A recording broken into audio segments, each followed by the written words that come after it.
Sa mga hindi pa nakakaalam, may tao palang tawa ng tawa hanggang mamatay siya. Hindi po siya baliw kung bakit tawa siya ng tawa.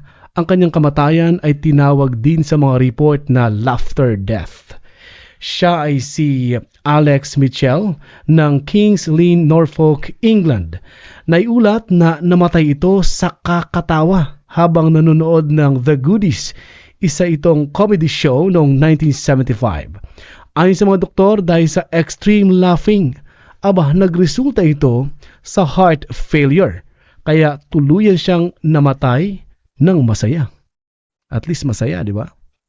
Sumulat naman ang kanyang asawa na si Nessie sa mga actors ng The Goodies show para pasalamatan ang mga ito dahil pinasaya nila ang kanyang asawa sa huling 30 minutes ng kanyang buhay. Wow. Ikaw, gusto mo bang mamatay kang tumatawa? Kung sa bagay, masaya talaga yun. Thank you for watching.